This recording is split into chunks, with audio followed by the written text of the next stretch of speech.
Open Your Eyes is brought to you by the Belize Bank. Our country, your bank.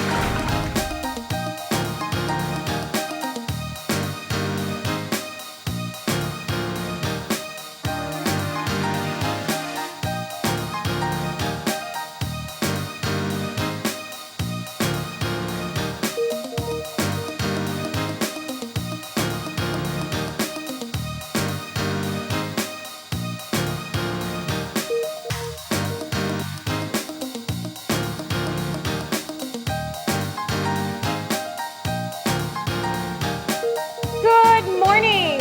Welcome to Open Your Eyes, Start Your Morning Right. I'm Marlene Cuellar. And thank you for joining us this morning.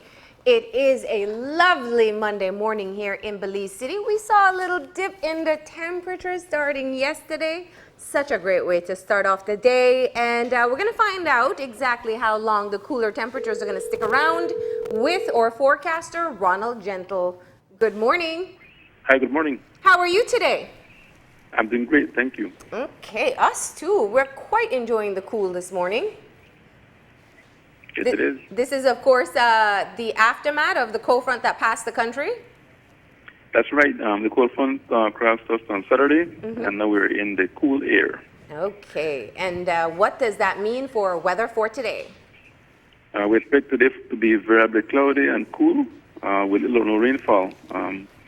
And then tonight, winds are going to be shifting more to the east, and we're going to get more moisture coming in. So we're going to see more cloudiness tonight with a chance of some light showers or rain affecting most of the southern coastal areas of the country. Okay, and what about our winds? Winds are out of the east and northeast at 5 to 15 knots, and we expect sea conditions to be choppy to moderate. All right, are there any advisories for people heading out to sea? Actually, no, we had a small craft question over the weekend, and that has been discontinued now.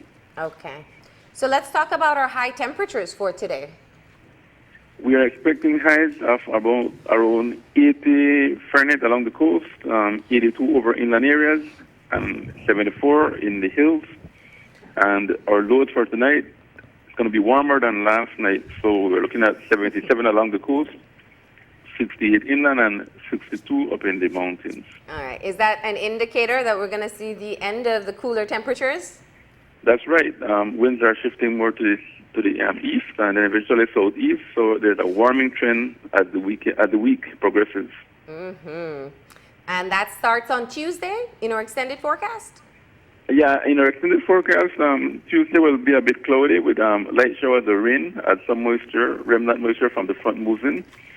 And of course, like I said, it's going to be a bit warmer than today. And eventually we're looking at Wednesday and Thursday to be quite warm and windy. All right. So we will make the most of the cool temperatures today. Well, That's thank right. you very much for that update.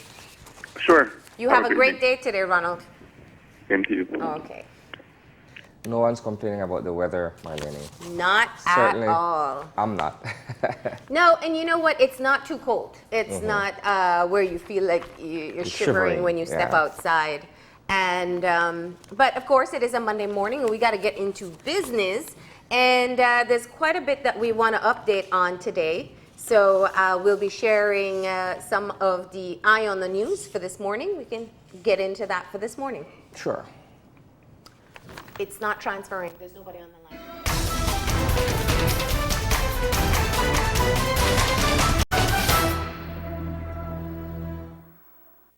Of course, Marlene, we're kicking off what is shaping out to be an interesting week. First of all, before I introduce our colleague, we have decided to send abroad to the state of Utah, to Salt Lake City, our colleague Hipólito Novello, who will be providing coverage of the Lev Derman trial. And if anyone is wondering what is the significance of this particular trial for Belize, is because there is an allegation where a government minister is being named in having received bribe monies from the accused Lev Derman. And so we have Hipólito in Salt Lake City, who will be covering the testimony to be provided later this week by Jacob Kingston, one of the persons taking a stand. That's right. And we have Hipólito on the line. Good morning. Hi, morning, Isane. Morning, Marlene. Good morning, Hipólito. Begin by talking to us a bit about your trip to Utah in terms of being able to provide the nation with coverage that is to take place over the next few days. Yes, Isane, as you rightly mentioned, this case involves Lev Derman. Now, in the U.S. context, the U.S. officials here and authorities here are more focusing on his scheme, his fraud there in the U.S. The issue with Jan Saldivar and Jacob Kingston and those alleged text messages and the allegation that Kingston has stated in court documents, it's a footnote in terms of the U.S. context. But for us, it's headlines because it involves UDP government minister, the National Security Minister, Mr. Jan Saldivar. Now, just to reiterate what has been reported over the past few weeks, Jacob Kingston, the associate of Lev Derman, is saying that Derman, through him as well, allegedly bribed Mr. Saldivar, who Saldivar said has constantly denied this allegation still up to last Friday. So what will happen, I believe, is that Jacob Kingston is scheduled to testify on Tuesday and Wednesday. And as Nate, one of the journalists here in Salt Lake, Utah, pointed out to Isani on Friday, is that belief hasn't been discussed as yet in terms of that. As I mentioned, the U.S. authorities are more focusing on Lev Derman and his involvement because Lev Derman is the only Washakie renewable representative on trial. The Kingston brothers and other defendants, they've bargained a deal with the government and are testifying against Lev Derman in this case. So what I'll be doing today is I'll be going to the court, to the district court here in Utah, and try to figure out what would be the schedule in terms of Jacob Kingston and his testimony.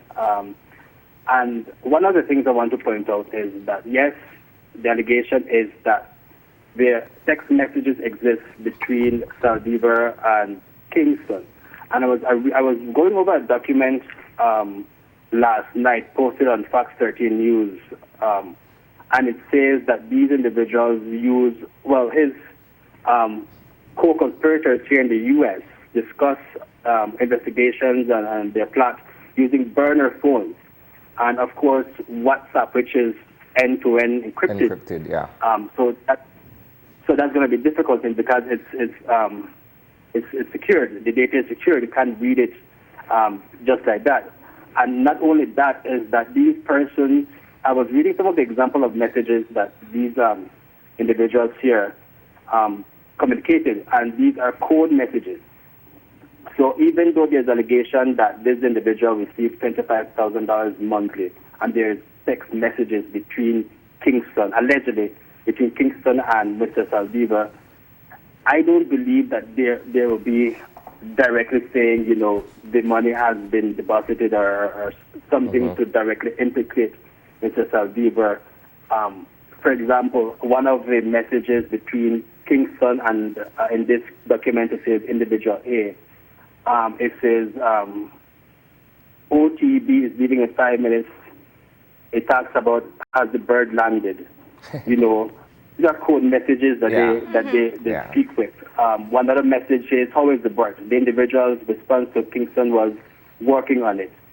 So it won't say, I don't think the text messages between Saldivar, the alleged text messages between Saldivar and Kingston would be directly implicating him. Because these are elite fraudsters communicating in code messages. So we'll see what will happen on Tuesday and Wednesday. Yeah. In terms of the belief angle, we're not sure if that will be focused on to great extent, because like I said, in the U.S. context case, the case, the allegation against John Saldivar is just a footnote for them. But for us, it's major. All right, so that's an excellent preliminary coverage. We will be in touch with you throughout the course of the day to give us some update as to what's taking place on your end. Yes, of course. Thank you, Sunny. And just to remind our viewers and listeners on Facebook, tune into Facebook on News 5 for our regular updates throughout the day. All right. All right, take care, bro. Thank you very much, Hippolito. Okay. Thank you very much, sir. So, again, that sets the backdrop as Yes. to what will be happening this week insofar as our coverage of this trial in Utah. Just to reiterate, as Hippolito mentioned, we're not necessarily concerned about the 511 million US dollar fraud. That is for the United States. Our concern is the alleged involvement of our government minister in having accepted these monies. So that's what we're looking at. However, over the weekend, there was a National Party Council meeting of the United Democratic Party held at the Secretariat here in Belize City. And it's going to be interesting because we're now a few days away from the leadership convention for the United Democratic Party.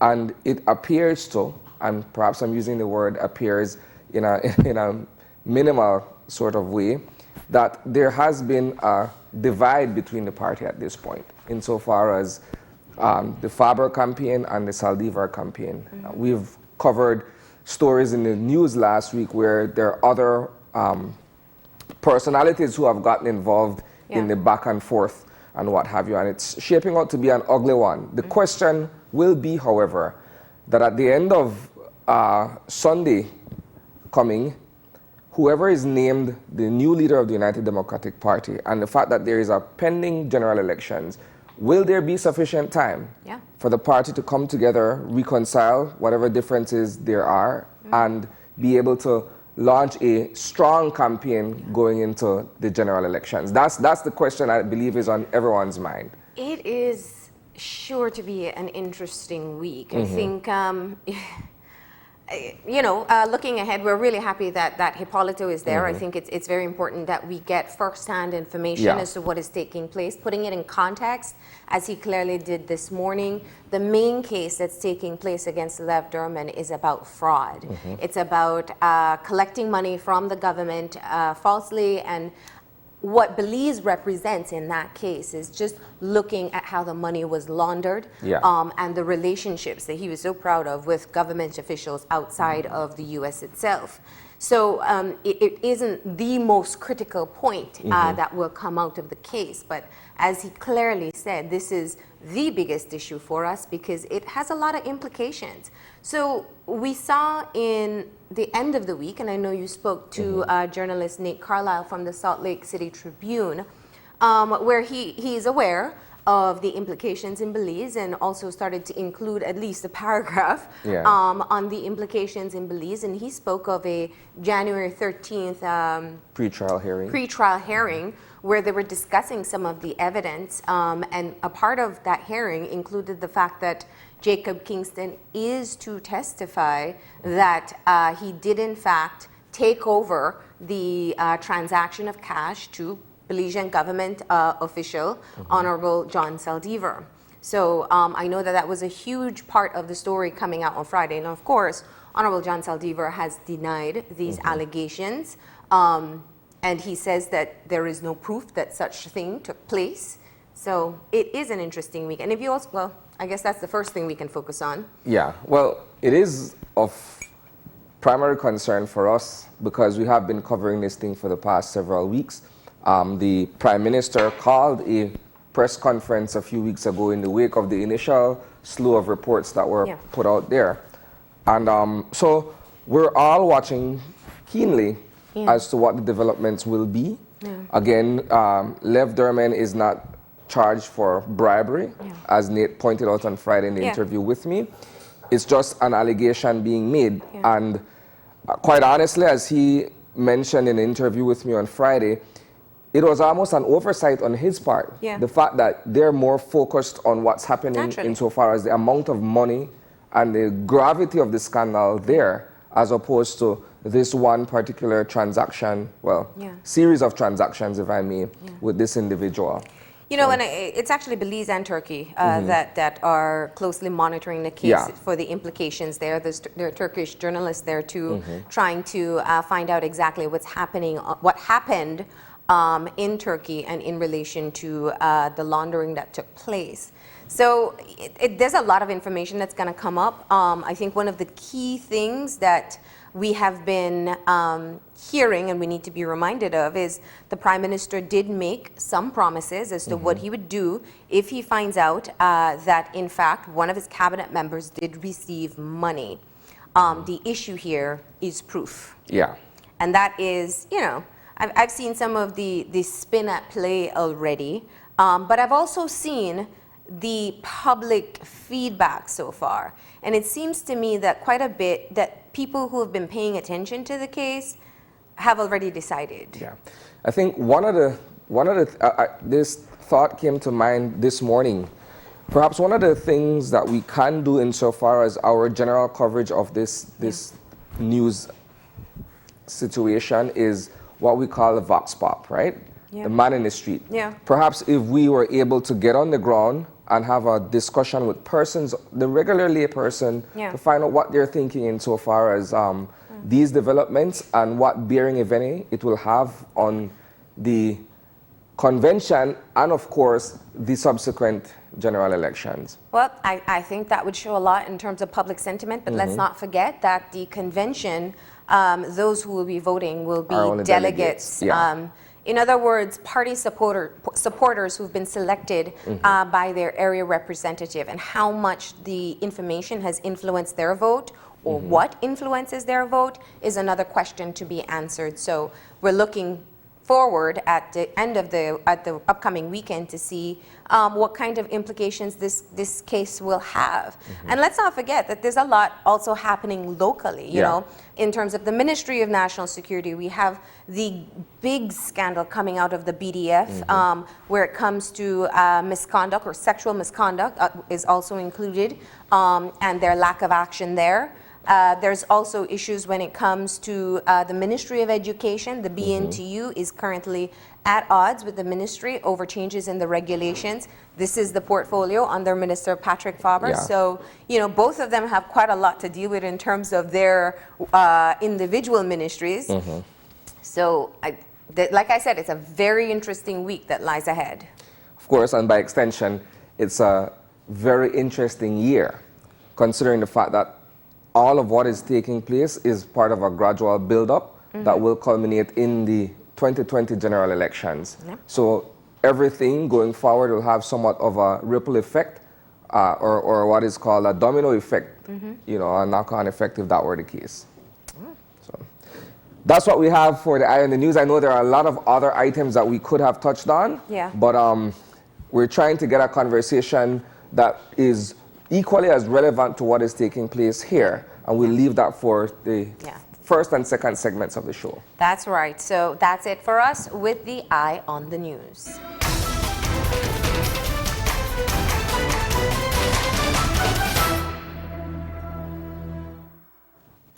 And returning to our schedule here, Isani, you said it quite right. We do have a conversation lined up looking at another pressing issue. There was a very significant ruling that came out in the courts on Friday, and today we are going to dissect it a bit. So we're going to have a conversation with Senior Counsel Eamon Courtney in the first and second segments. The first segment is to discuss the outcome of the Petrocaribe ruling on Friday. And the second has to do with the what is called the MLAT, Mutual Legal Assistance Treaty. And that has to do with exactly what we were discussing earlier regarding the Lev Derman case and the request for information. So that's our second segment. All right, there's a lot to take in. And of course, in the end, we're going to lighten it up for you as well. So we actually have some recipes that we're going to be doing with the chef from Stone Crab Grill and Bars. So that's going to be how we close off this Monday morning. What we're going to do now is take that first break. But before we get there, we are saying happy birthday to Melissa Bradley. Happy birthday. All right, Melissa, we hope you have a great day today. Do enjoy. We are going to go ahead and take a break. When we come back, we'll get our conversation started. So stay tuned.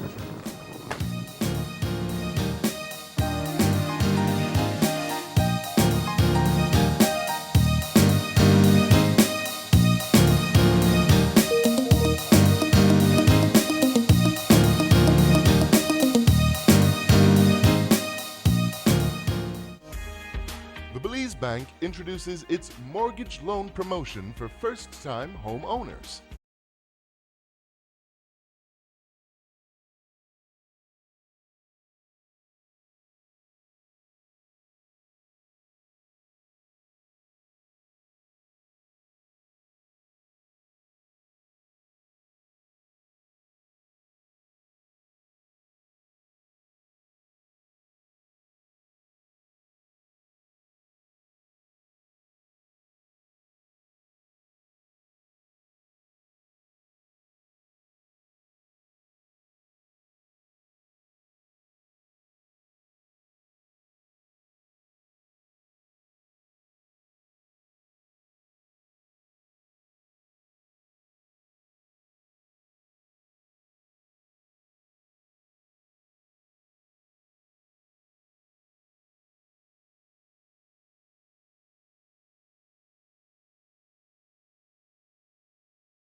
And welcome back. We are commencing the first segment of our show this morning.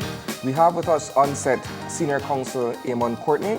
As we mentioned prior to the commercial break, our first discussion for this segment will be the outcome of the what we call the Petrocaribe Fund case. Good morning, Senior Counsel. Good morning, Isani. Morning, Marlene. We know that the decision was somewhat delayed based on the initial schedule that was given by the Chief Justice. Nonetheless, the ruling has been seen by some as a split decision. Let's start there because I know that the $1.5 billion in public expenditures has been deemed unconstitutional. But at the same time, the injunction that was also being sought, what do we say? The effect of it has been postponed until after a 6-month period. And so I think that's what kind of gives the impression to some that the ruling was sort of 50-50. Let's begin with your impression on that. Well, I think that that spin is put out there by the financial secretary, obviously after speaking to his political bosses. It is hogwash, complete nonsense. Let's remember what this is all about. We asked for 4 reliefs from the Chief Justice, and we got 3. That is not split.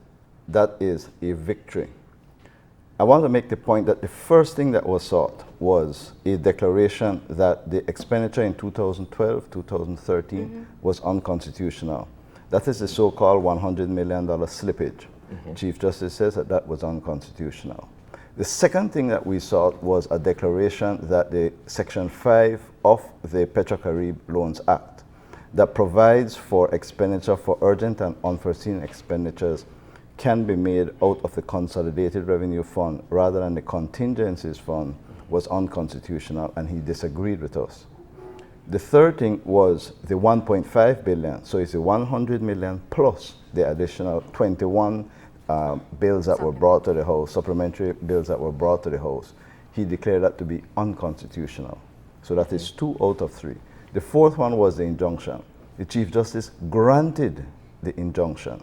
So he did give a judgment in our favor. What he said is that he's going to suspend the effect of it for 6 months to give the government an opportunity to correct, by constitutional amendment, all these wrongs that it has done.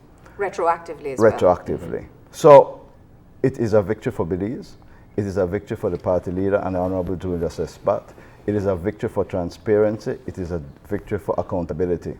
It is not a split decision, and let us not be deluded or fooled by the spin of the United Democratic Party and their operatives.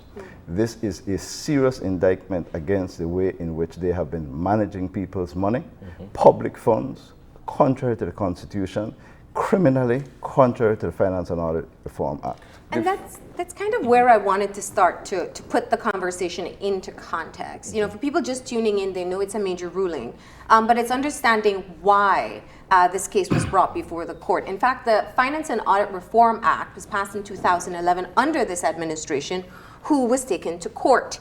Talk to me about what that specifically outlined and where the breakdown took place in terms of not following through with what the Act dictates. Just to be clear, Marlene, the Finance and Audit Reform Act was passed in 2005 by the People's United Party under the leadership of Said Musa. And amended. It was amended in 2010 by the government of the United Democratic Party. The most important amendment in 2010 by them was to make it a criminal offense to violate any of the provisions of the Finance and Audit Reform Act. So, let us remember what is happening here. Under the Constitution, there's something called the Consolidated Revenue Fund. All monies borrowed or raised by Belize, meaning by taxes, go into that fund. A budget is prepared on an annual basis, and you say, I'm going to spend $100 million on national security, $300 million on education, etc. It goes to the National Assembly, and the National Assembly approves that budget, which means that each ministry is now authorized. The Minister of Finance issues a warrant and says, 100 million was approved for your ministry, 200 for yours. Here is a warrant. You can take that money out of the fund. As the money is coming in, you take it out. So it is authorized by Parliament, means the Minister of Finance can go ahead. What we have here is $1.5 billion being spent without the approval. So that is outside the budget process. Why did the case go? The case was taken because the Public Accounts Committee, chaired by the Honorable Julius Espat, is completely frustrated by the United Democratic Party because they have a majority on the committee. That is the committee that should have oversight over whether or not money is being spent as approved in the budget, and if there's a deviation, to look to see what is the deviation and why there is a deviation. Oversight. What the law requires. If you are going to depart from what was budgeted, you bring a supplementary. The Finance and Audit Reform Act says, 1, you cannot exceed 10% of what was budgeted. 2, if you exceed that, it has to be exceeded by a special warrant by the Minister of Finance. The Minister of Finance says to the Financial Secretary, something urgent and unforeseen that we didn't budget for, or we had budgeted $1 million, it is now 1.5 million, we have to spend the money. I'm not having a House meeting very soon. Here's a special warrant, go above the budget. What does the Finance and Audit Reform Act say? At the next meeting of the House, you have to report that. It goes on to say that that special warrant is only valid for 3 months. You must get House approval for that expenditure within 3 months after that warrant has been issued. So you ask the question, Marlene, what does the Finance and Audit Reform Act require in these circumstances? It controls the expenditure of public monies. It ensures that the National Assembly has oversight. There is an obligation and a duty on the Minister of Finance, Dean Barrow, to report his excess. And further to that, there is a requirement that the National Assembly approve the excess. Failure to do so is criminal. Make no mistake about it. I questioned the Financial Secretary during the trial. And I said to him, did you tell the Minister of Finance that there was no money in the Consolidated Revenue Fund for these expenditures? Yes. So the Minister of Finance knew that there was no money? Yes. And he still issued the special warrants? Yes. When you look at the Finance and Audit Reform Act, amended by Dean Barrow, it specifically says, knowingly violating the provisions of the Act is a criminal offense. The evidence, and we made sure we got a copy of it so that we have it. The testimony is that he knowingly violated the Finance and Audit Reform Act. The response, however, in having spoken with the FinSec, is that it seems to be a common practice where they spend the monies and come afterwards and then present the supplementary allocations. And he's saying that, in essence, that has been a practice that has been there from time immemorial. Right. And so when you have that type of activity, you reach a point where you say it must stop. Right? There is no doubt, and nobody will say, nobody can suggest that this is not a long-standing practice under PUP and UDP. What you have is an orgy of excess of criminality under this government. What you have is barrogance, you have governance by barrogance, the belief that you are not to be held accountable. He was the one who amended the law, right? The point is very simple. We have been demanding accountability.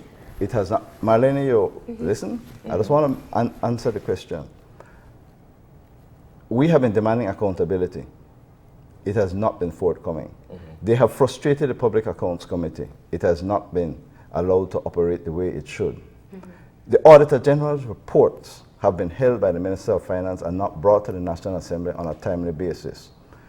Beyond that, let us not forget a significant portion, nearly $500 million in this excess is the Petro-Carib funds. You remember?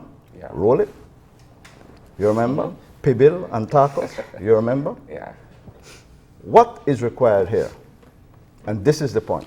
This is the point. Up to today, there has been no accounting anywhere for how this money has been spent, into whose pockets it went, who received the hundreds of millions of dollars, who received the contracts. There has been no accounting. We are here to say, for the record, there will be a forensic audit of that $400 and odd million that was spent without oversight, contrary to law, contrary to the Constitution, so that the people of Belize will know where that money went, who benefited from it, and who must be held accountable. Let me ask a question. This case has established that what was being done was unconstitutional. Mr. Barrow nor Mr. Waite, none of them are above the Constitution. Well, one of the things you have clearly outlined in the conversation, and I want to go back to the amendment that was made in 2011, you were right. I recall the conversation being about transparency and accountability, and the inclusion of criminal charges does have implications on this case. Why haven't we heard that as a part of the discussion? Who is criminally accountable? Well, this was a civil law case, a constitutional case. In any real country, what should happen is the Director of Public Prosecution, the Commissioner of Police should go and say, excuse me, can I have all the evidence? Can I have a transcript of what was happening? Commissioner of Police should go and interview the relevant persons in the Ministry of Finance, in the ministries, and say, where was this money? Who gave the instructions? Where are the special warrants? One of the things we pointed out to the Chief Justice, not a single one of the special warrants was disclosed to the court. Well, we want to see them now. Who was the person who signed them? It has to be the Minister of Finance. So, who is accountable? I would assume that very shortly, the Commissioner of Police is going to ask for all the documents, is going to compile a file and give it to the Director of Public Prosecutions. They are under a duty to do it. And if they don't do it, like in the Penner case, we will have to commence judicial review proceedings to order them to do it.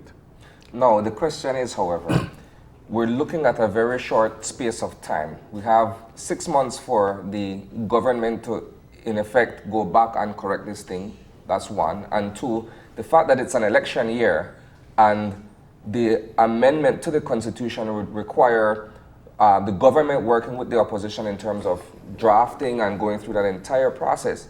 But then the elections can be called at any point in time. What effect, if any, will that have on this timetable set out by the courts? There is only one, well, there are two relevant times. One, the Chief Justice has given them 6 months. The Constitution says you have 3 months between the tabling of an amendment and the passage of an amendment to the Constitution. So there is no reason why, if Mr. Barrow is serious and honest, if the Attorney General is going to perform his duty for a change, for the amendment not to be drafted this week, call a House meeting and table it so that the 3 months starts to run. What's holding them up? Why don't they do it? Well, the question will be of a matter of political will, right? Whether they would have it within It's them. more than political will, Isani, and this is what we have to understand. The court has spoken. The court has said you have behaved like rogues and criminals. The court has given you 6 months to correct it. It's not a matter of political will. It is obeying the order of the Supreme Court. Stop behaving like criminals. Now, this was a critical case, and I don't want to just move past the fact that the Chief Justice ruled that, in fact, the Constitution should be amended and be retroactive as well. Can we get your perspective on this particular aspect? It is sad. It is sad. What the Chief Justice has pointed out is that we were correct in saying that you cannot pass ordinary legislation, all of these supplementary appropriation bills, with retroactive effect because it is the Constitution that was violated. In order to correct a constitutional defect, you have to make an amendment to the Constitution itself. So we are going to be the only country in the world that is going to have an amendment that says, because the government did not obey the Constitution, we have to amend the Constitution with retroactive effect to approve retroactively these $1.5 billion in expenditure. So it's going to be a provision in the Constitution that is valid only for that purpose and for no other purpose, an utter shame and disgrace. Is there any intent to appeal that portion? Who is going to appeal it? The PUP. Well, we won't appeal it because we recognize that we have won and that is the only way. So you are okay with the Constitution being amended with retroactive effect? It is the only way that it can be corrected. It's the only way that it can be legitimized. However, and I think this is what talking to members in the party since Friday, people are saying. First of all, it needs 2/3 to pass. Yeah. They don't have 2/3. We do not believe that it is in the public interest. We do not believe that it is right to cover this up. To pass an amendment to the Constitution and say, boy, this done. Retroactive effect, it's finished. No. Before that is done, there has got to be an accounting of the money that is now going to be approved retroactively. When they were spending the hundreds of millions of dollars and the government and the opposition was being critical of it, and they were laughing at us, and they were eating pibil and tacos and barbecue, right? And we were saying it is wrong. They had fun. Well, now the Chief Justice says you must correct it, and in order to correct it, you need the People's United Party's support. Let me ask you a question. It needs, first of all, before it is sanitized by an amendment to the Constitution, for the vulgarity, the illegality, and the criminality has to be exposed. There has to be an independent investigation into all of this. Then we will approve it. So If a what new I'm government- hearing from you is that the support by the opposition side will only come with a condition that this investigation will take place. Among other things, which the party leader will announce. If a new government takes over later this year, you mentioned earlier the fact that perhaps a forensic audit and an investigation will be done to look back at how these monies were spent. Would that allow for then criminal charges to be brought against anyone found culpable in having either misspent or did not properly account for these expenditures? It will happen like the night follows the day, as it should. As it should. Mr. Wade picked up the Bible, swore on the Bible, and said, Minister, no money there for this. Roll it, my boy. See the warrant here? Spin it. So you clearly said that the special warrants weren't presented in court. Right. But it was communicated that special warrants were issued. The financial secretary said, and the only way that the money could have come out of the fund was by a special warrant signed by the Minister of Finance. And we pointed out to the court and we asked Mr. Wade, have you disclosed any of these warrants? We want to see them with the person's signature on it so that we know, as a fact, who authorized it, contrary to law, contrary to the Constitution. It was never put out in court. Well, the Commissioner of Police ought to be in the Ministry of Finance this morning asking for them.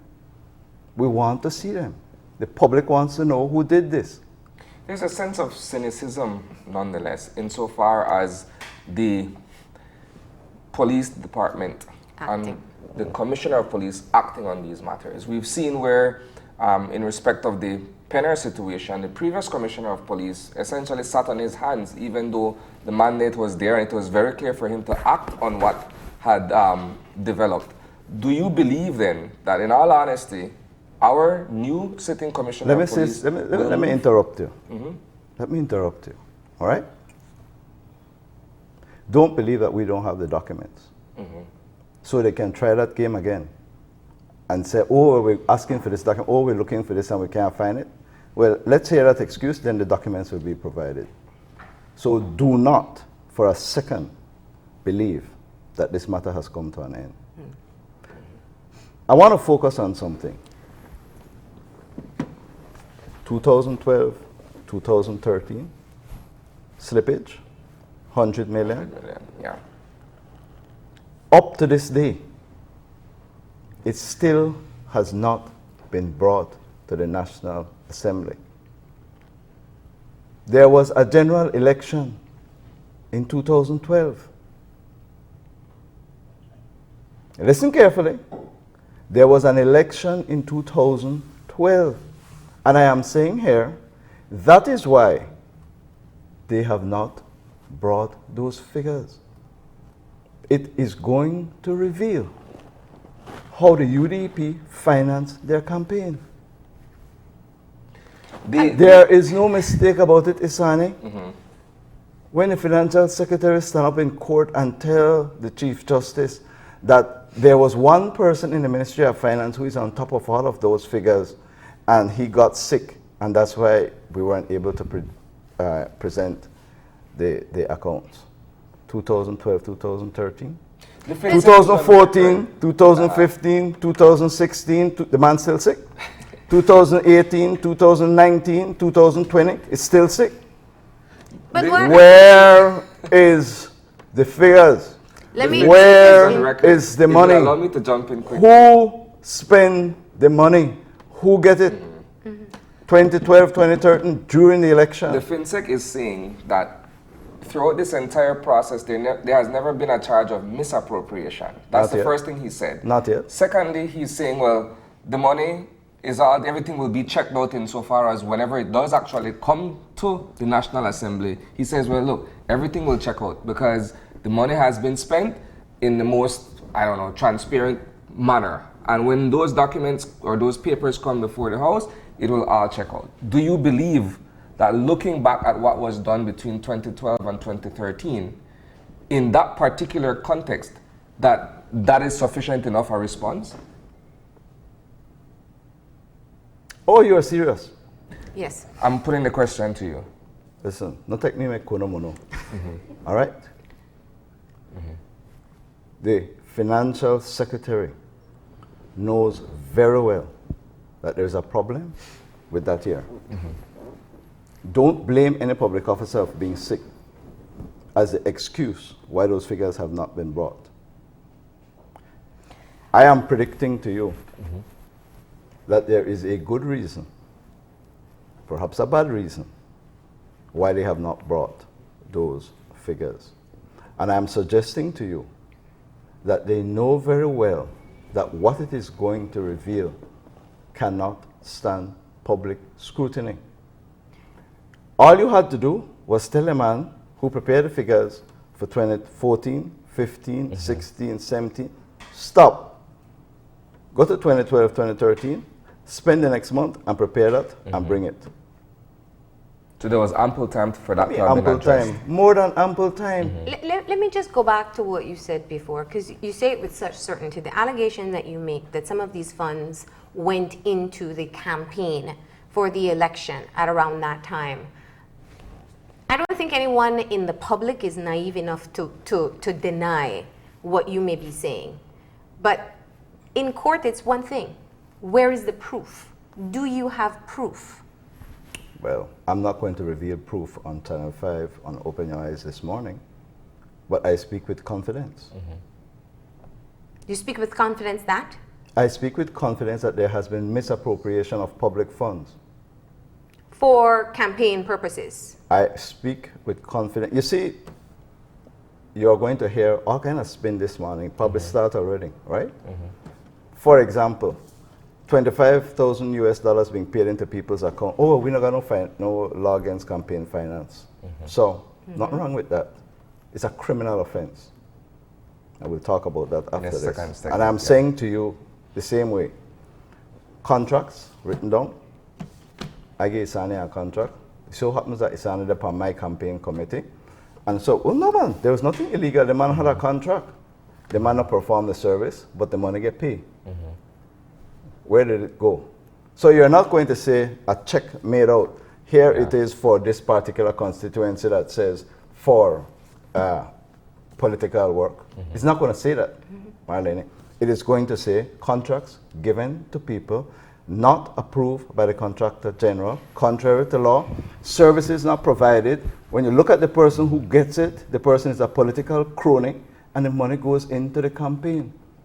But this is another issue that has been long-standing, a lack of due process in terms of how money is dispersed, even if it is taken to the House. But we agree, and what we are saying is that there has to be some time when it stops. It has to be. We just can't continue like this. You know what is $1.5 billion?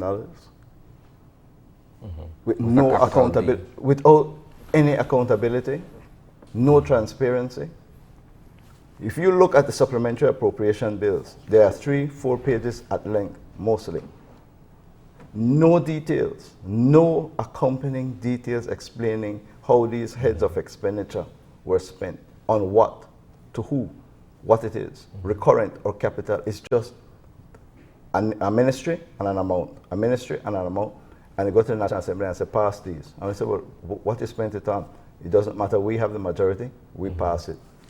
You know, and we're running quickly out of time for this segment, but I do want to kind of bring this home to people who are watching so we can understand. I think there is a level of cynicism as to how things happen and unfold with government. And from your perspective, what does this ruling change from the status quo that has existed for so long? Well, I believe that, one, it confirms the criticism, and the court has now spoken, and I think that is important. Two, it says to any future government, the current government, because we will have an issue right now as to whether they're spending in excess of budgeted amounts right now. Current government and any future government, that you must comply with the Constitution and the Finance and Audit Reform. Otherwise, you run into a problem where, one, you can be criminally prosecuted, and two, you cannot correct it unless you can amend the Constitution again, which would be ridiculous. So it provides very clear guidance to the future as to how public funds are to be accounted for and expended. And so from finally, this day forward, the government will not be allowed to access or use funds with this process they've been using in the past. if they want to obey the law, then it is now clear, beyond doubt, that what they have been doing is wrong, unconstitutional. There is no doubt about it. And therefore, the financial secretary, the minister of finance, who may change, cannot say that he or she does not know that this would be a wrong way to spend public funds. And let me just make one final point, because the question was asked whether the government is going to appeal. As I said on Friday, that would be preposterous and ridiculous, because I think you were there, Isani, when their attorney was in court after they had heard our submissions and after the evidence was taken, he conceded in court half the case. Now, you can't go to the Court of Appeal and say, I want to appeal if I have conceded that I lost or I should lose, and the Chief Justice has now confirmed it. So I would hope that public funds are not going to be spent on some expensive lawyer flying into Belize to go to Court of Appeal to say we conceded this but we appeal. This is the end of the matter insofar as that case is concerned. It is now stage 2. It's time now for all the documents to be revealed. It is time now for investigations to take place, and it is time now for people to be held personally accountable. And what I hear from you is that the opposition will be taking the lead on this? Yes, I think the party leader is on the radar right now, and I think that there is going to be more forthcoming very shortly from the party. The party, with all the cynicism, Marlene, has been calling, you will recall Julius Espat being pulled out of the House, Public Account Committee meeting after meeting trying to get up and running. We're demanding the Auditor General's reports being tabled and debated, and we are shut down at each time. You will recall the Speaker shutting down the debate on these issues. It is cover-up of UDP corruption. And this case provides a platform for us to move forward, to have some transparency, and to hold people accountable. We will not relent on this issue. All right. Well, we will definitely have an update on this matter later in the newscast. What we will do here is take a break, and when we come back, we'll continue the conversation, but we'll be talking about something different. So please stay tuned.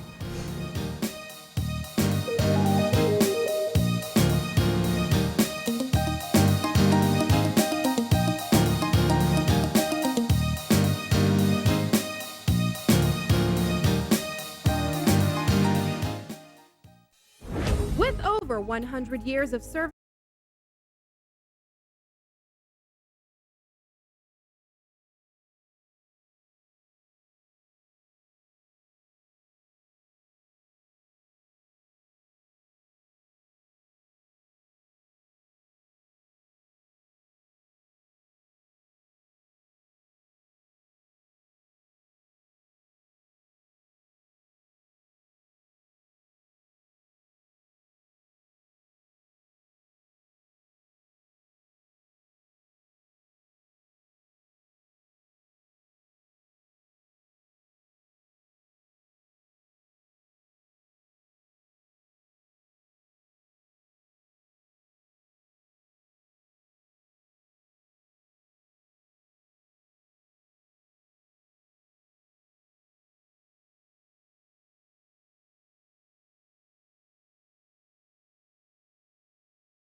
And we're back and we're continuing our conversation this morning with Senior Counsel Eamon Courtney. We had the first conversation looking specifically at the recent ruling in the court. And now we're shifting our focus to perhaps the most important international case taking place and the implications in Belize. I want to start off by just getting your perspective in how things have been unfolding so far. Well, I think it is once again another black eye for the country of Belize. We suffered through the scandal and the nastiness and vulgarity and criminality of the Sanctuary Bay matter, and now we have the Lev Derman matter. So it seems to be, you know, Citizen Kim all over again. It is a coronavirus of the UDP that they have given this country, scandal after scandal. It is interesting, and I think that sometime this week or next week, I don't know when, we will have the testimony of Mr. Kingston, where it is set for tomorrow, actually. Well, wonderful. Then we are going to find out whether or not there is any actual evidence in that case against any minister or public official of Belize.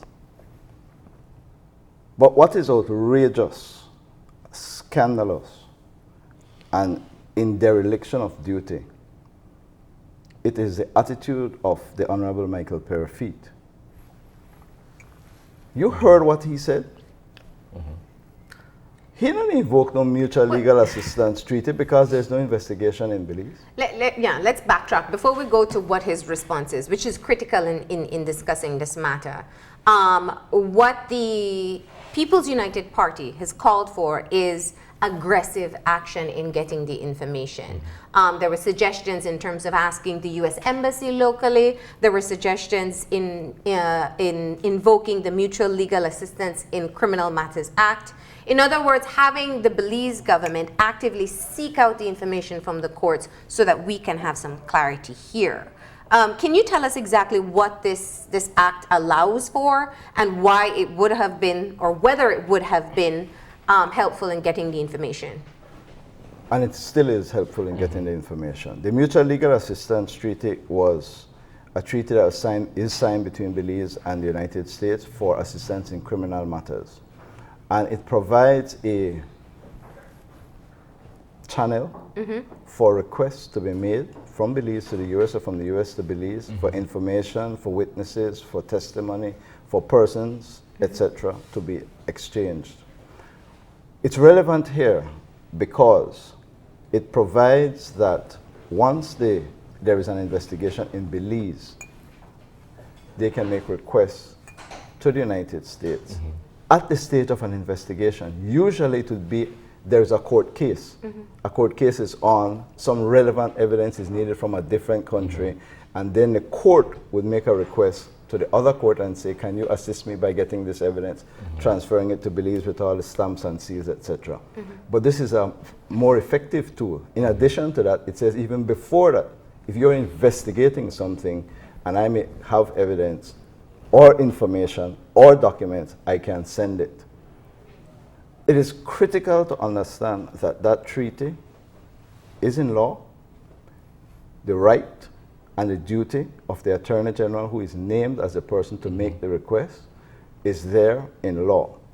It is open to Michael Perrafeet right now to make a request to his counterpart and say, send to me the following information. Are you not confirming what he has essentially said in the public so far, which is there has to be an ongoing investigation to make this request? Marlene, I wonder why he not done investigation.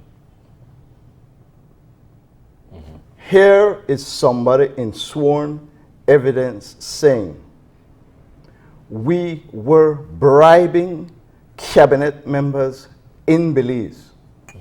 And the Attorney General proudly goes on national television and says, we don't got no investigation in Belize. It is rank dereliction of duty for an Attorney General to say to the nation, in the face of criminal allegations at the highest level of government, my government, cool with that, we fine with that, we are not investigating it. Well, the question has And been I am put to saying the to Prime you, Minister. I am saying to you, that is unacceptable.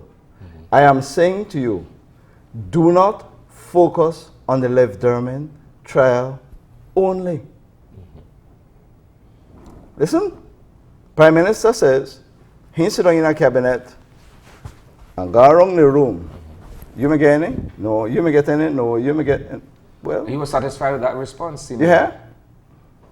Why does not the government open an investigation now? Hold I put on. that question to him, and his response was flatly, what is there to investigate? What is there to investigate is the account of everybody in the cabinet. Don't fall for what they're saying. They say that, oh, but this time campaign money. It may be. Maybe campaign money. I told you earlier, the election was 2012, 2015. So far, Jacob Kingston said the payments were 2013, 2014. There was no general election in 2013 and 2014. Fool the talk, but I not fool the listen. So there was no campaign contribution, so not come with that. I am saying to you, the Financial Intelligence Unit is able to make an investigation now into the bank accounts of all the members of cabinet. I want to go further. Under the Mutual Legal Assistance Treaty, requests can be made, not for no evidence in Lev Derman trial. They're not interested in beliefs, they're interested in the 500 million. We want all wire transfers from every account that Lev Derman, Jacob Kingston, and all their associates have related to the following persons, and name everybody in cabinet. We want all telephone records of all phone calls between Lev Derman and his associates and everybody in cabinet. We want all text messages between Lev Derman and his associates and all members of cabinet. I am saying to you, we are being fooled by saying, well, make we wait until we come out in a Lev Derman trial. Yeah. No, there is an obligation on the authorities of this country to get to the bottom of this. Well, two things. One, you didn't specifically answer my question as to whether an investigation is locally is necessary Yes. to trigger the treaty. Yes, there is. Yes. Yeah. Secondly, who can initiate that investigation? It doesn't require political will. The Attorney General or the FIU can initiate that investigation. Is that the right? Is that the case? Yes. So can the Commissioner of Police. But the Attorney General has to certify that an investigation exists. Prime Minister say call FIU, right? And FIU said all clear. Have you asked the head of FIU whether that is true? Have you asked the head of FIU whether he has actually done an investigation? Look under the FIU Act at the powers that can be used there. Requests can be made by the FIU for information on people's bank account. Requests can be made by the FIU for assistance abroad. All of these things can be done. So I am saying to you, Marlene, there is an obligation on the government where an allegation of criminal conduct has been made, worse at the highest level. It is not open to the Commissioner of Police to simply say, well, why I say that in the news, I will do nothing. It is not open to the Attorney General, it is not open to Mr. Clare at the FIU to say, but I hear that in the news, I will do nothing. These people have duties, these people have functions, these people have roles to perform, and the law is there for them to do it. Let's go back a bit. The Caribbean Shores Area representative came to the media last week with the letter that was written to the Prime Minister and the Attorney General, asking for them to trigger the MLAT in terms of getting this information. The Attorney General's response was, well, it would be more or less bureaucratic to go through that process of government to government or court to court requesting these documents when Mr. Kingston is set to testify within a week. So it's easier for us to just sit down and wait to hear what he has to say, and if there's anything damning, we go from there. My question is, since it may not necessarily be the express focus of the trial in Utah, very little attention, if any, will be placed on that.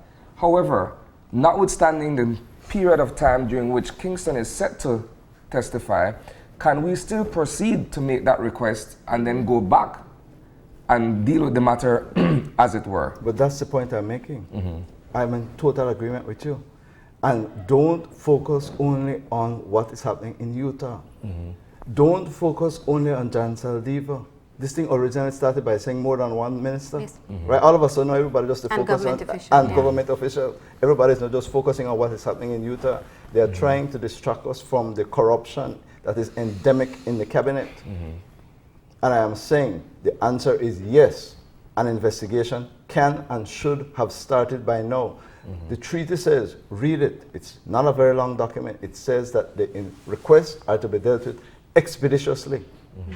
So there are no big, long bureaucratic things. And trust me, let us not lose sight of what is happening here. A request was made, depending on who you believe, by Finnegan or Saldivar, for this man to be appointed honorary consul in Las Vegas.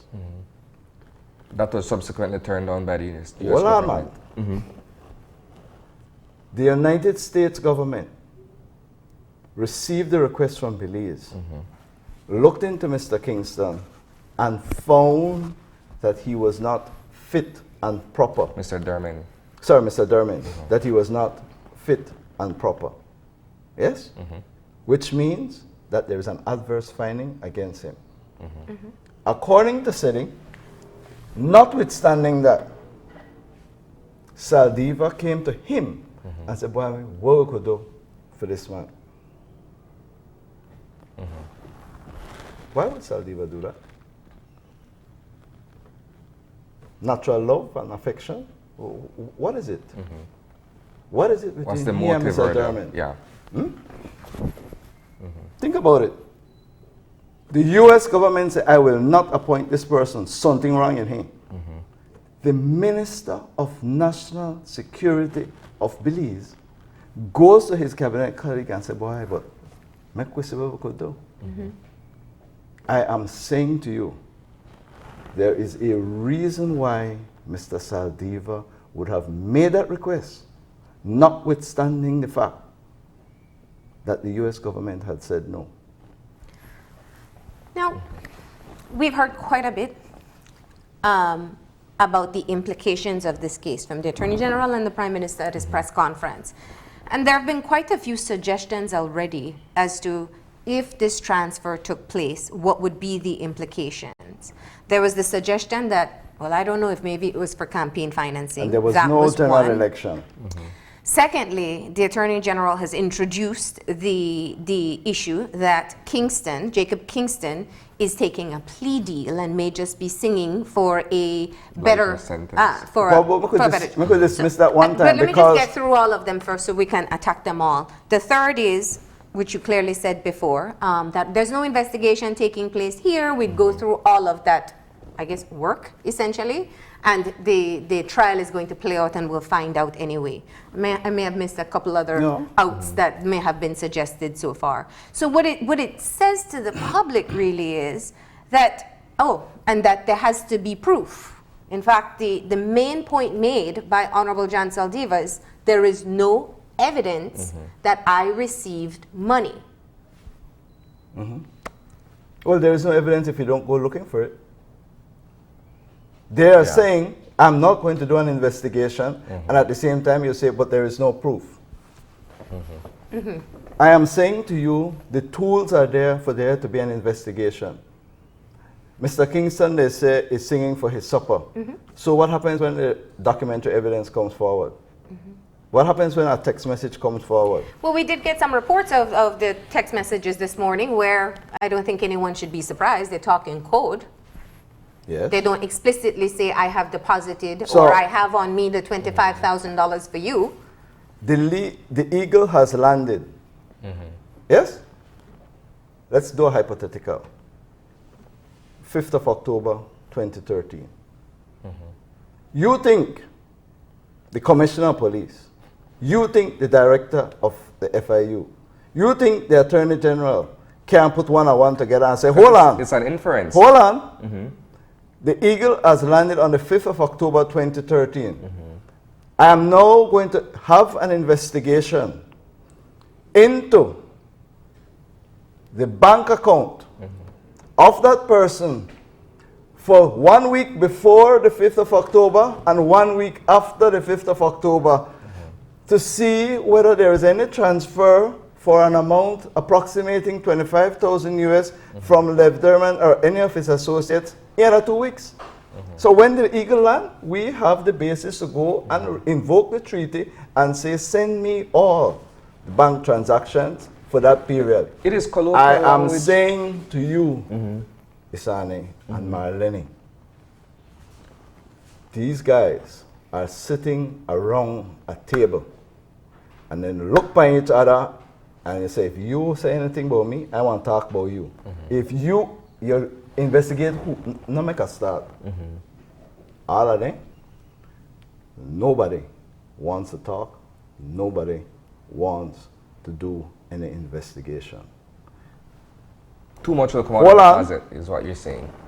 At the end of the day, it is the country and people of Belize that suffer the endemic, deep-seated corruption.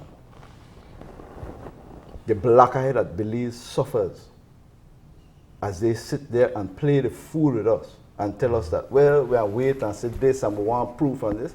Nobody's looking for it. Well, maybe after an election, somebody might be interested in looking for it. Time will tell. Let's go back a bit. It is, I would want to venture on a limb here to say that it is colloquial language. Most of us, right? When it's payday, right? You say, okay, payday is the 15th or the end. People walk around the office, buy the plane done land. We all know what that means, right? Is the money in the account, right? So by inference, again, going by what you're saying, if you're looking at the text communication versus perhaps the duration or the interim when the monies were deposited or collected, then you could say, well, the bird, or the eagle in this case, is simply a reference to the monies being transacted. But they tell you that they tell you that they were walking around Belize looking for an eagle and they don't see no eagle. They were bird watching. Yes. I mean, that's what they're going to come on TV and tell us. Well, and I think that is where, if you look at what is unfolding, this weight on actual evidence, illegal activities sometimes are plain-faced. They take place, they have a paper trail, but many times happen with a cash transaction by hand, through a third-party account in another country as well, and perhaps channeled through the borders. So we don't have, what I'm saying is that there is a very good possibility that there won't be a direct tie, but enough to connect the dots. And at the end of the day, it is not for the Prime Minister, the Attorney General, or the Cabinet to determine that there is not enough evidence. The court would be the one to determine. It is for that file to be compiled, for some prosecutor to stand up in front of a Belizean jury, as you say, and say the eagle has landed or whether it hasn't landed, to show at the same time a statement from somebody's account where there is a deposit of money, and whether a jury, properly directed by a judge, believes that that payment was made to that person. Don't sit in the cabinet room and determine that. It is a matter for the courts of this country to decide whether or not anybody is guilty in those circumstances. But receiving the money, I mean, we're going back to the whole conversation that's taking place in the U.S., the quid pro quo. In other words, did I receive money for a particular action or intention that may have taken place? Then the person has an opportunity to come to court and say, I was routinely being paid 25,000 US dollars because Mr. Derman loved how I look. And see who won't believe it. Man, let's get serious. No, I am being serious. I am being serious. There is this. You work in the court of law. You know exactly how. Don't lose sight of what has so far been said. Well, let me get back to what has actually been said. Says that notwithstanding the no from the U.S., the man come to me and said, "Boss, what we could do That cause somebody call and say, me brother, I don't pay so much, right? Where you going here? Yeah. Please, man. The only action so far that has been hinged on proof of receiving the money has been the Prime Minister's commitment to fire that member of cabinet. He said if it's found out that anyone received the 25,000 US dollars, then they have to be fired because they lied to the people, they lied to the cabinet members, they lied to him. That is the only decisive action that is pending that we have heard thus far. So that's going to be it? No, I'm getting There's no your mention of a thoughts on it. criminal Yeah. charge There's to follow or anything of that sort. I wonder why. Are we afraid of something?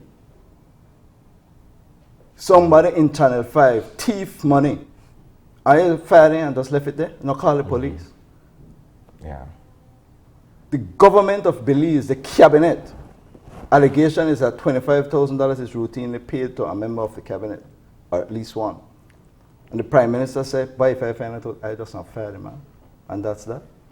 So he could go, retire at Pine Ridge like Penna, go to Orange Walk like Vega. Are we good with that? Let's get serious, man. Somebody has to be held accountable in a court of law.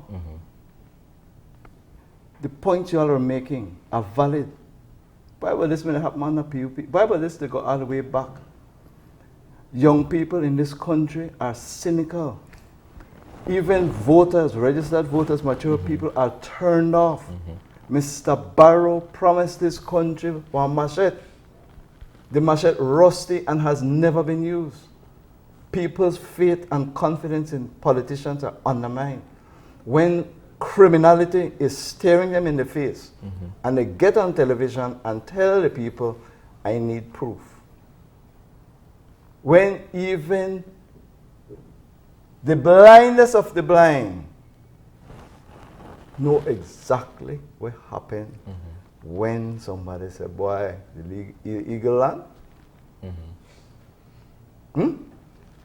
That is as straightforward gets. The truth of the matter is, the Prime Minister ought to resign. The entire cabinet ought to resign. Call the elections. Make the people speak on these issues. Let me just see if we can summarize some of the points that came out from this, because this is really where we needed the most clarity. The FIU or the Attorney General can initiate an investigation on this matter on their own without the direction, and the Commissioner of Police, without the direction of the Prime Minister. Yes. They can, once that investigation has been launched, request information beyond just what is happening with Lev Derman's case and the testimony being submitted by Kingston, account information, text messages, wire transfers, telephone calls to see that these people are regularly in contact. They can request that information from the United States through this treaty, and it is to be produced expeditiously. Okay. And we have get the information then and pass it to the appropriate authority, the Director of Public Prosecution, to see whether any law in Belize has been violated. And if it has been violated, the person should be criminally charged. Okay. All right. Well, I think we've gotten quite a bit of clarity on that issue. We do thank you for coming in this morning and having this conversation with us. My pleasure to be here, anytime. All right. We're going to go ahead and take a break. When we come back, we'll be cooking up some breadfruit fries, so stay tuned.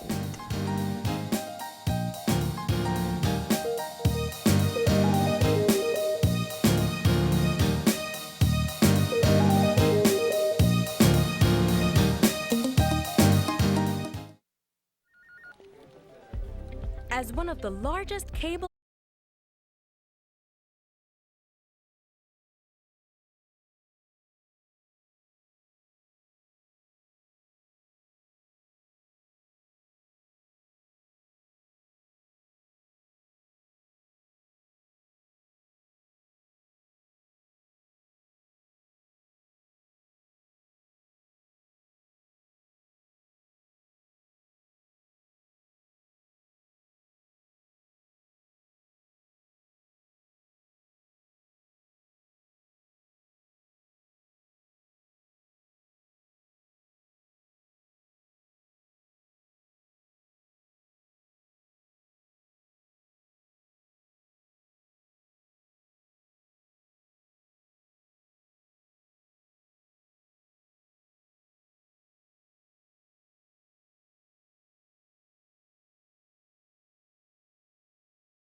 And we are back, and we are moving into our final conversation for today, where Tim August from Stone Crab Grill and Bar is with us again. And you know, once he's around, we are talking about breadfruit, right? Correct. As a start. Correct. Good morning. How are you? Morning, Marlene, and good morning, Belize. Morning, and thanks for having me again.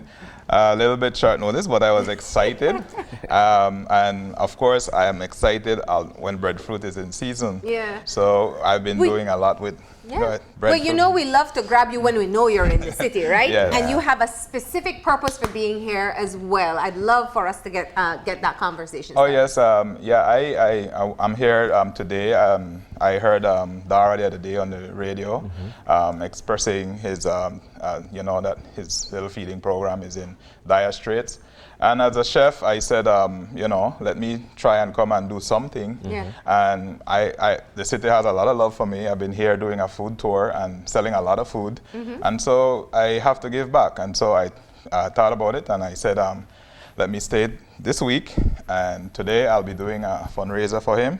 So we're doing a boil up on the boulevard, which all the proceeds from that will go to him. And then tomorrow, I'll be the chef. The resident chef. I'll be the resident chef at Dara's feeding program. So all those 50 kids that normally go there, I know some of them probably heard about it already. And we're trying to keep it as quiet as possible because we don't want all the kids from all the schools to come at the same time. I wish I could do it.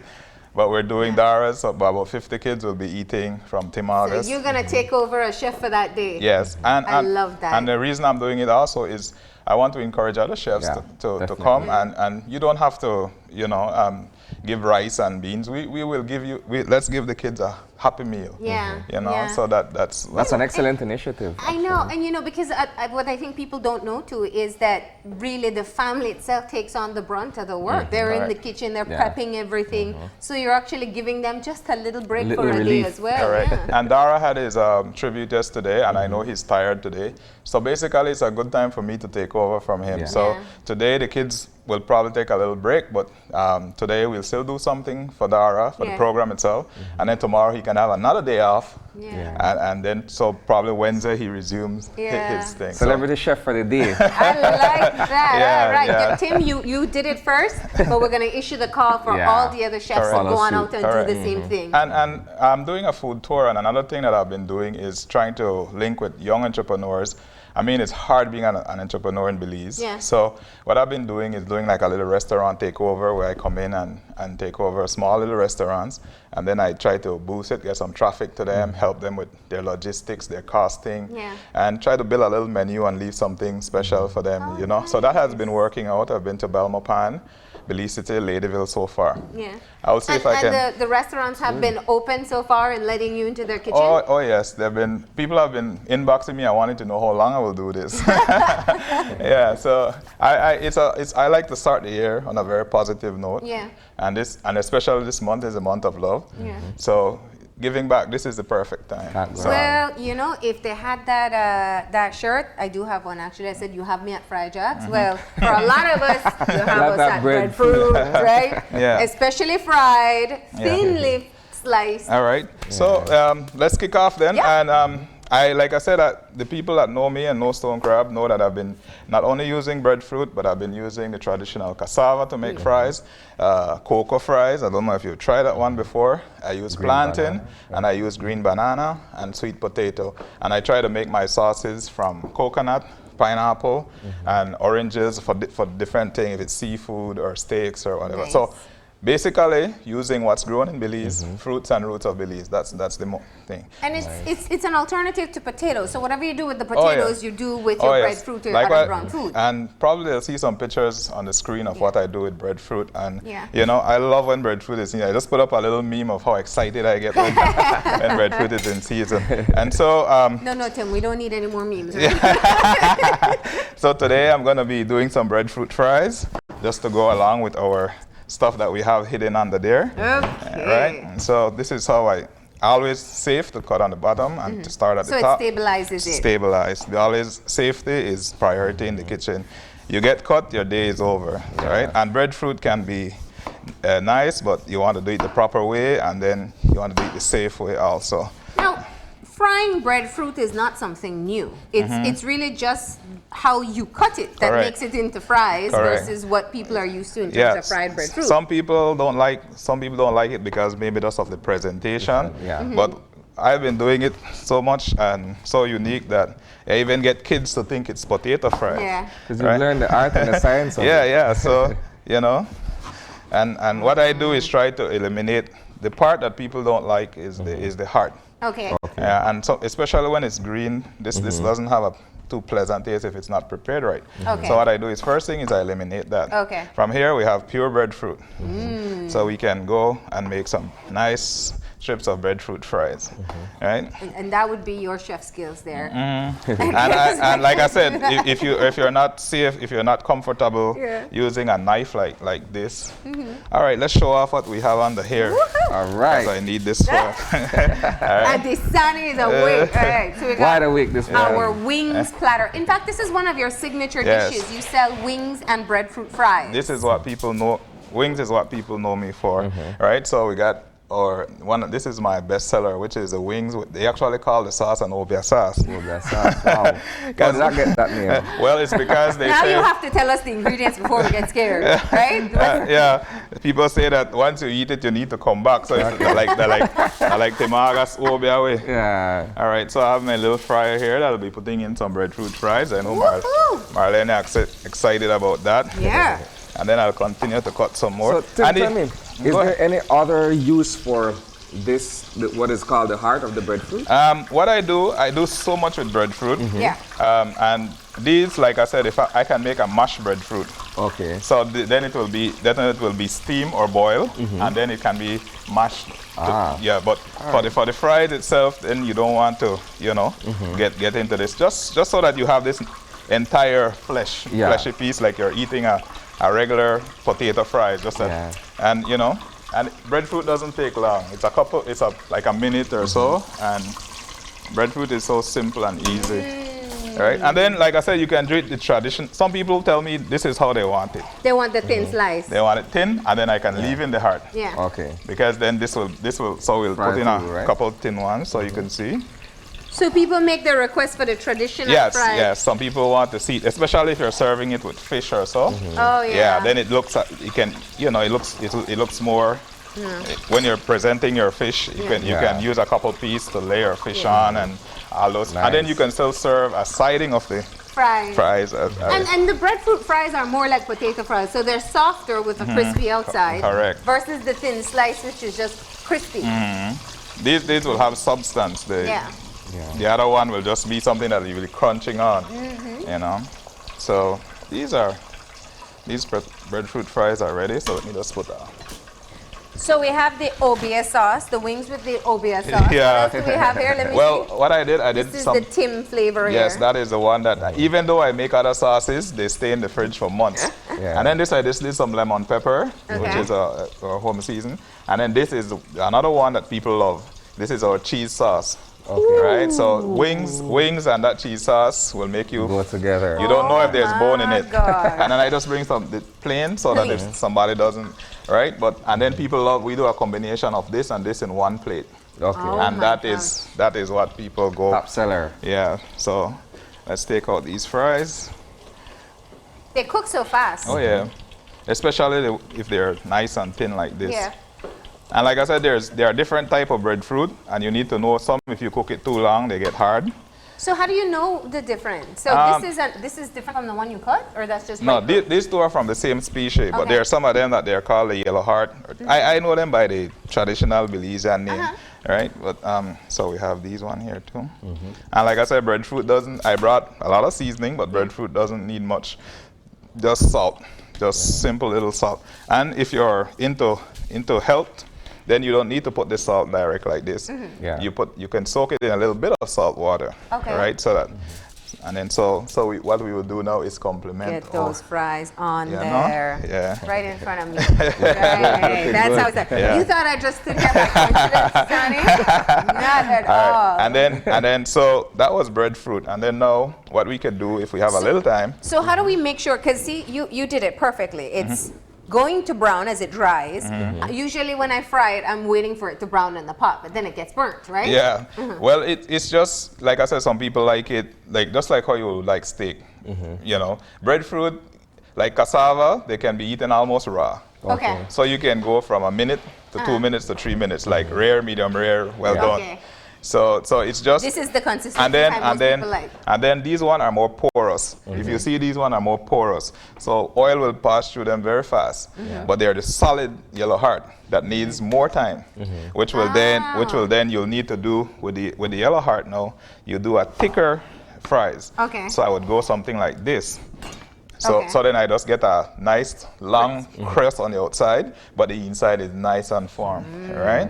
So that's the difference. And then also people, we have our plantain. Again, I leave Marga on here, but and again, have to work. Yeah, a lot of people when they do plantain, everybody knows about chips this way, or a little angle. I had taken a different step, and I have figured that people, especially if the plantains that we have in the Angriga, I don't know what they're fed with or what's the soil type like, but they can get amazingly big. Yeah. So what I do with plantains, instead of going that old traditional way, you know, You have to give I'm it a the little Tim bit flavor, nervous. of I'm a little course. bit nervous. So The Tim I spin. don't know why. I'm supposed to be used to this, Marlene. Been here every year, and thanks for having me every year. And some people look forward to it. I go on the street and people say, I never knew you could do all of that with breadfruit. So what I did, I I know made. you've already made us tacos. What else did you make? You made the burger. See, The mashed potato. Did you do that one time? Yeah, the poutine, the breadfruit fries. So most people would go and make a little fries like that, or they would go on an angle. I have gone and I have decided, okay, I want the full length of the plantain. So if the plantain is this long, then You get some really and long you see fries. when I was coring the outside, I was making lines in the inside, so to follow. For a guide so for you to yeah, so cut. people would, so you just look for those lines. Right, and then you follow those same lines, and then it's easy to follow. You're seeing the little lines, and I just follow those, and then I get plantain fries. Now these, like I said, some people fry them just like that. I prefer to put a little seasoning on a little seasoning to it, give it a little extra flavor. And sometimes if you don't eat meat, people don't eat meat. What they do, they season the plantain like meat. Or you can season it like meat. So you still get that flavor. You know? What's interesting, you didn't put salt. No. Because the seasoning alone will give it flavor. No, you don't want too much because some of these, like plantain, has a natural salt. Okay. So by frying it now, if you do too much, some people fry it just like that. Yeah. Then it's still good, but if you just adding a little black pepper is just for that little to have your little taste buds jiggling, right? You know, Tim, I'm sure people are watching, and that you're going to start the cassava next. You said, right? Yes. They're probably saying to you, "What you have against potato?" An interesting like I said, I do potato, but the quality of potato in Belize is not the best. It has a lot of water. So you'll find most people contrabanding potatoes. So first of all, when you're buying potatoes in Belize, you're not buying Belize. You're probably there's a good chance you're buying potatoes from across the border to start with. So that is one. The next thing is the price. I mean, I can get a breadfruit for $1. Yeah. 3 breadfruit equivalent to the bag of fries, which is $10. So which would you go with? Yeah. If you're looking at cost effectiveness, breadfruit. Cheaper, fresher. Exactly. And plantain also is a thing that doesn't require a lot of frying, right? Especially if it's cut nice and thin. Some people want it thin and crispy. I prefer to just go, with that. So we'll be setting that. Then, so your platter not only has different flavored wings, you'll have different kind of fries. Correct. And some people get this like if they're having a little bridal shower, a little baby shower. I have some fancy little exotic wings that I played.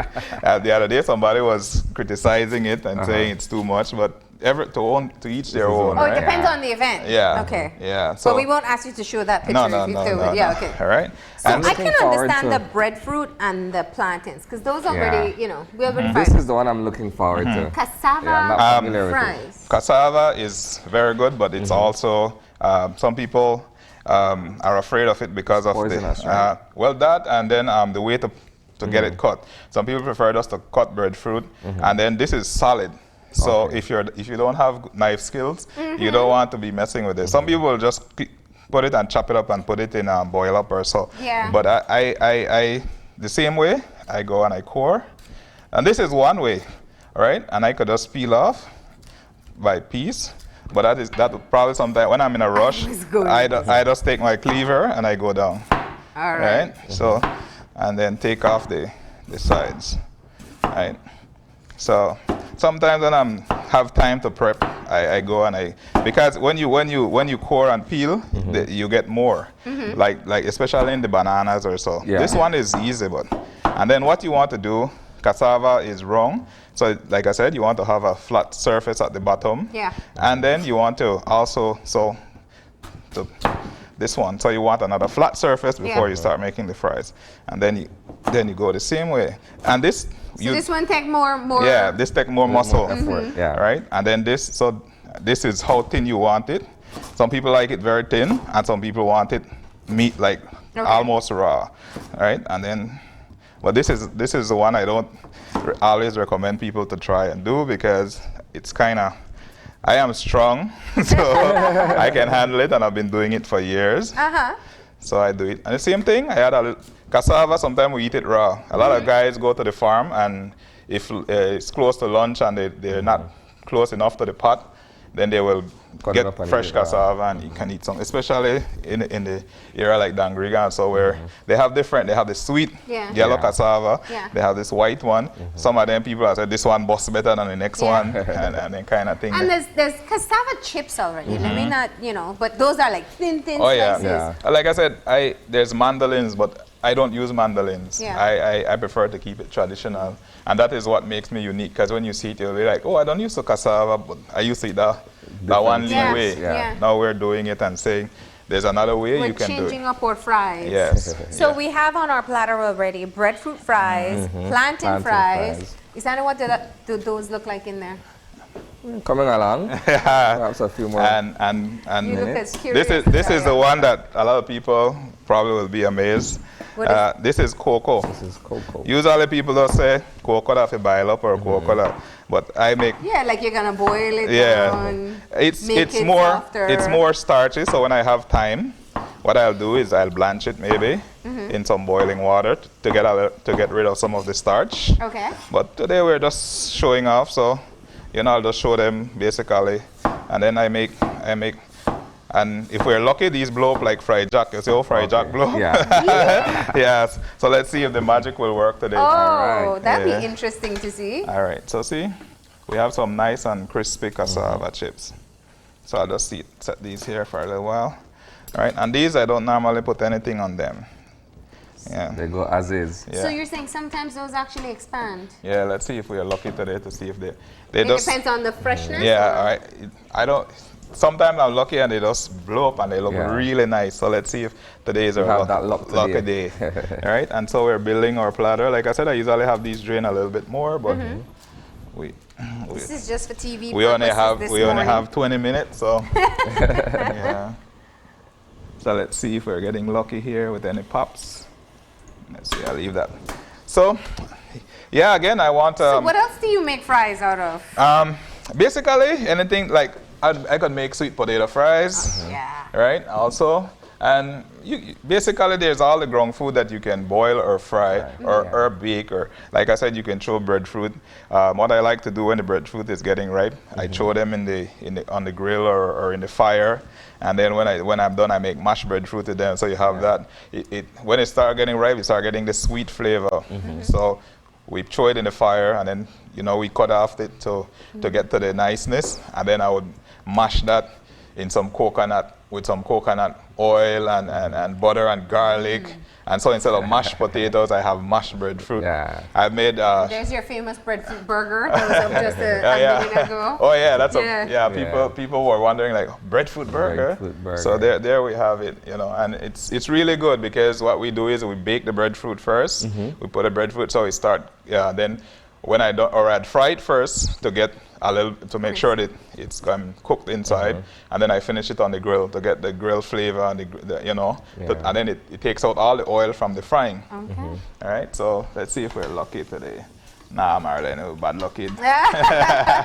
We'll still go with what we have. The cassava is a little TV shy this morning. Yeah, the TV But you're shy. saying because it's so starchy, sometimes it actually puffs up just a bit. Yeah, it would puff up, and then you would get a nice separation. So there'll be like I guess I'd probably have to cut it a little thinner maybe too. Yeah, so probably that was one of my problems. This one you could add, if you want, you add a little salt, which is not necessary, but just so people to say, I don't think taste that way. Well, a day too late, but this would have been an amazing Super Bowl platter, right? And so there we have it. I mean, you have four traditional stuff grown in Belize, right, wrong, and about us. And like I said, I elevated this plate from being maybe plantain from a shilling. It would be a shilling for the plantain, $1 for the breadfruit, maybe 10 cents for the cassava, maybe 10 cents for the cocoa. But now, as a presentation like that, what do you think we can get for that, Marlene? I have no idea. A minimum of $30. I'm telling you, people and you have fresh veg in there. I do appreciate that. People would pay up to $75 for a platter like that. Yeah. I mean, maybe you'd add more wings. You sell these types of yes, platters? Yes, I do. Right? And sometimes people, like I do boneless wings also. You could add nuggets, and you could add fingers, and then you could add fish, and then I could throw in. I could do some of the taco shells, and then you build, and then I put all the stuff in there for you to build your one taco. And what I've been doing too, plantains, when it's green, I do that. Okay. When the plantain is between ripe and green, I make plantain tortillas. Yeah, so there's not only corn tortillas. Plantain tortillas. Yes, I wish I had a picture. So what do you mash them? Well, what I do is when it's between ripe and green, you can get to process it maybe in a food processor. Okay. We add a little oil, a little lime for it not to get black, a little seasoning, and then we turn it into little balls and mash it into tortillas. And then I grease a pan and I bake it. So it's even healthier, right? And then when you have that nice sweet, between that sweet and green texture of plantain, and then you can turn those into taco shells as well. So when you're ready, because they freeze well, and then when you're ready, you could turn them into the shell and fry them and load them with whatever you want. So basically what we know about Tim is this: he can transform any ground food that you give him. And the thing is, probably because I'm a self-taught, I didn't go to any school for this, but it's because of where I came from, where this was developed in Dangriga, and because you have to. It's not like here where things are a little bit cheaper, everything there, and the availability of things. So I live in the Carib Reserve where there's plantain and cassava and breadfruit and everything. So I just like, imagine 9 o'clock at night. Capitalize on that. And you're doing what they call farm to table. You get it from the farm right there. Exactly. and there are times when, like one time I ran out of regular potato fries. And what am I going to do? And 9 o'clock, I went into the nearby neighbor's yard and cut a bunch of plantain. So I walked through the dining area with this plantain still dripping.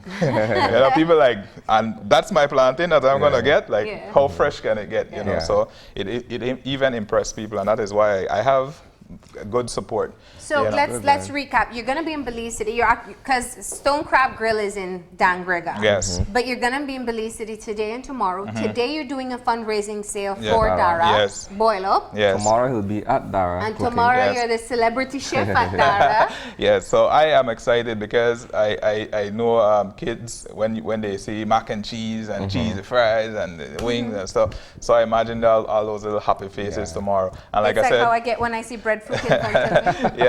And the initiative is for people to continue, especially if you're in this type of thing. I mean, if you give Dara 30, like he said, it helped.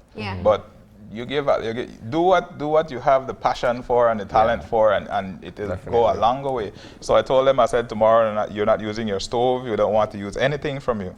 So we're coming and we're doing everything, and they are invited to sit and eat tomorrow from us. So let's see how that goes. And I'm not looking for fame or anything from it, but I'm looking to encourage other Others people to do the it. same. So it's an initiative. Which, like I said, is an excellent initiative. I mean, that's your way of giving back and helping. Yes, because when I went to Dara, I see lots of bag of rice, but it still takes time and energy and manpower to get that rice. Tomorrow, the kids getting breadfruit? Definitely. All right. But we don't want to tell them because I want to put it in our farm where I think that they get potato fries and then they get breadfruit fries. Nice. So I will force some of them. Don't worry, they're already at school. They don't hear anything, right? I will definitely trick some of them into eating some breadfruit tomorrow. Tim, thank you so much for coming in. And of course, people can find you and follow you on Facebook. Definitely. Know exactly when you're in their area and be able to order their breadfruit fries, whatever concoction you've come up with. Yes, and we are on the boulevard today, right by the Mahogany Street roundabout, across from the ICB Insurance. And my number is 627-0706 in case anybody wants to contact us for more information. But this is what we do. I do a lot of stuff. My background is I found an old cookbook that was typewritten with typewriter, and so that is my foundation. So there are some names of way how they describe things in there that I have to be looking for in this new time. But it's good that I took that traditional from the 80s and bring it up into the new 21st century, and people are loving it, you know. Well, we are very grateful for you coming in and always showing us a new way to be able to transform the common ground food that we use. Correct. We have to go ahead though and take our final break, and when we come back we'll have our wrap up, so stay tuned. Thank you.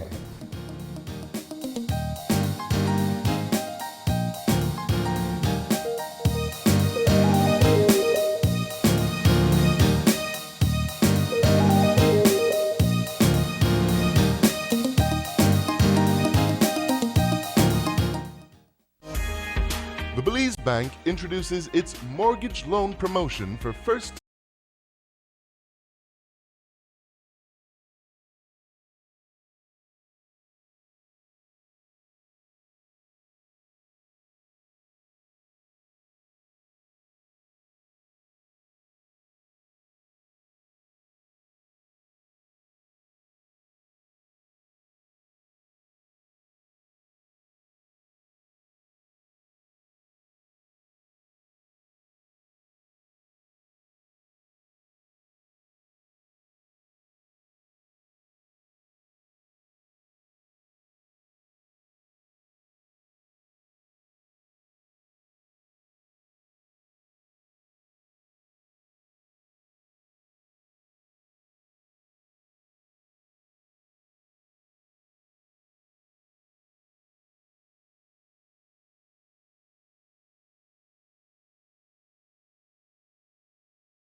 We're back. Very interesting day, right? Very delicious food. I know.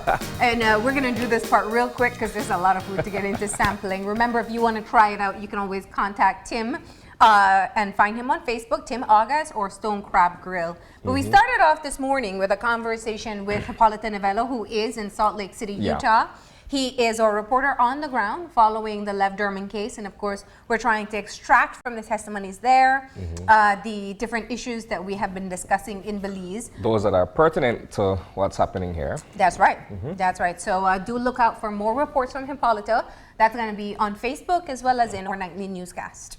of course, we had Senior Counsel Eamon Courtney on the show with us this morning. He discussed two very important issues.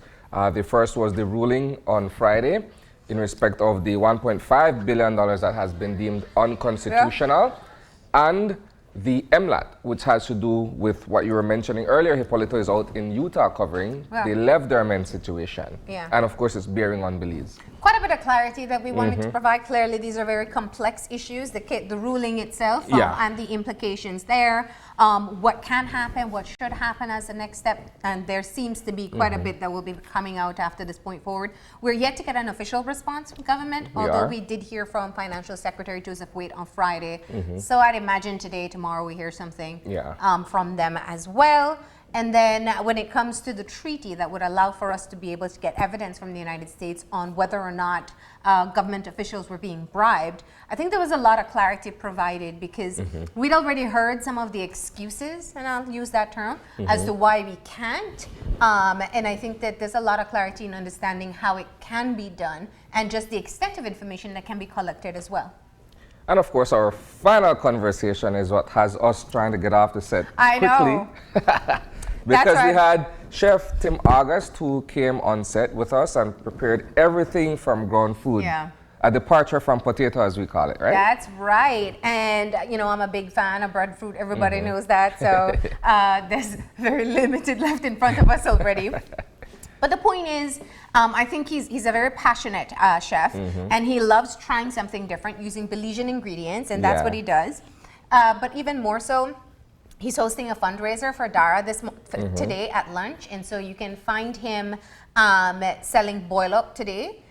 He said the location is? Near the Mahogany Street roundabout, across from ICB. That's right. So you can find him there, and you can purchase a boil up from him so that you can be supporting Dara and the feeding program. And tomorrow is going to be even better. He's going to be cooking for the kids. Yes, he will. All right. Good stuff. Well, that's all the time we have for today. Remember, if you want to contact us, send us an email at oye@channel5belize.com. You can also drop me a line at marlene_oye@channel5belize.com. Find us on Facebook at Open Your Eyes BZ and on Instagram at OYEBelize. And remember to tune in tomorrow morning at 6:30 when you open your eyes to start your morning right. Until then, keep your eyes, your mind, and your hearts open. We'll see you soon. Enjoy your day, Belize.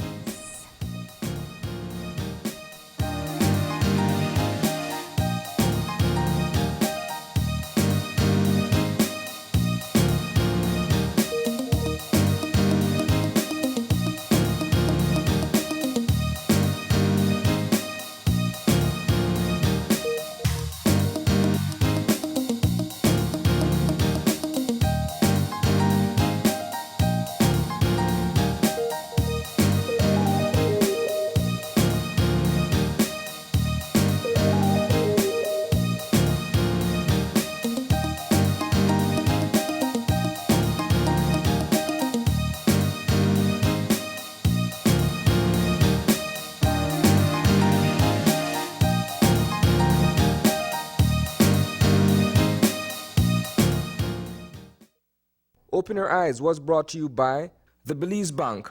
Our country, your bank.